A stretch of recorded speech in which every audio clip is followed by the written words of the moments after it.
we're going to look at putting the fusing patterns on.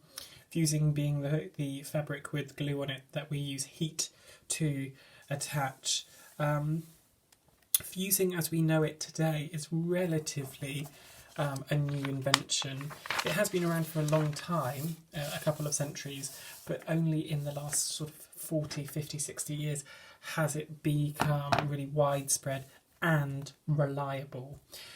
Prior to that, it used to be a bit bobbly when it was applied, but it's improved. There is a snobbery around using fusing on actual bespoke tailored garments, but this is what we would be using if we were producing stuff in a factory or, again, not bespoke, but something that you would be selling as part of a collection.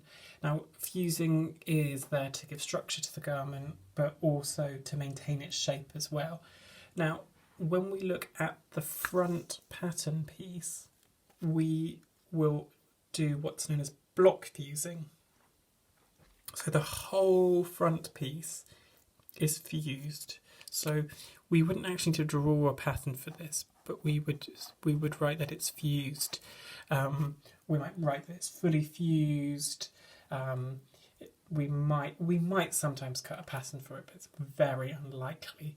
Now the facing is also fused, but we would put that information onto that pattern piece for that. And again, that tends to not have a pattern, but the whole thing is covered in fusing. So if we were to shade this, the whole pattern piece would be red. Everything else on this pattern requires separate fusing pieces. So I'm using red for the fusing because the fusing press, the Hoffman press, will be using heat to apply it. So we're going to look at that. Other pieces of our pattern are fused, such as pocket flaps and collars as well. What we'll look at first is we'll work across the pattern and we'll look at the side. Now, obviously this is quarter scale, so a lot of this is just going to be an estimate. But again, fusing is a bit like the facing. It's about 4 or 5 centimetres deep. And so if we go along the top of this underarm on the side seam, that would be the piece that we would be starting with. And we could probably use this notch as a guide. And we would come down here maybe 4 centimetres. These are not sewing lines. These are pieces that are applied on the top. So we have a little bit of license in terms of how we draw them, because they're not corresponding to another seam or being attached to anything.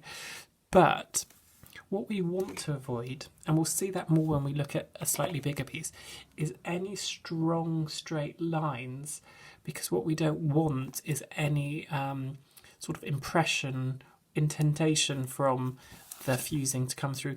So we find that doing a gentle curve is better.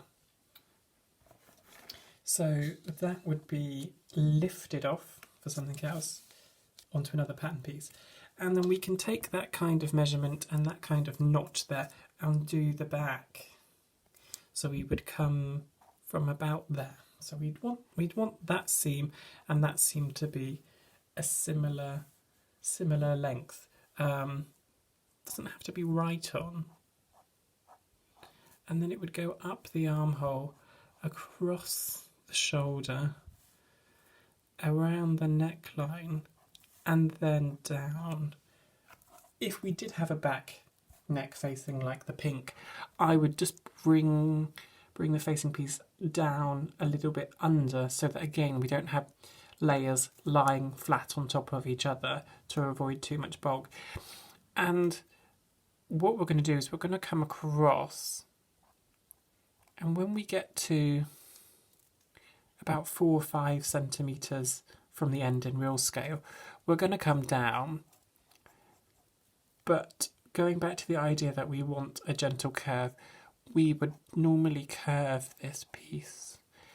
So it kind of looks like a weird bracket or something that might be holding up a shelf or something. Or I can't think else what it looks like, but it kind of maybe a weird gun. But so I'm going to shade this bit so we can see it a bit clearer. Some people do shading on their patterns to indicate where things go. Okay, you just don't want to overdo it so that there's so much information on a pattern that it starts to confuse someone. Then we're going to come along to the arms and we're going to use a similar process. So we will come in about 4 centimetres down here and we'll come up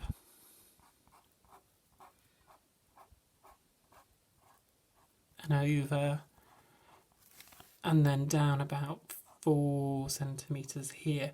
And then what we're going to do is we're going to maintain a shape of about 4 centimetres so that we kind of come up like that. There might be a little bit more here. We might actually come down a little bit more so that we put a bit of strength on top of the sleeve head.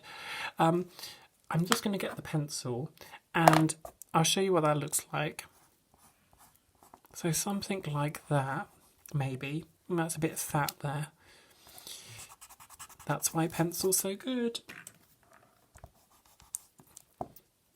Something like that. But the reason why I wanted to show you in pencil was because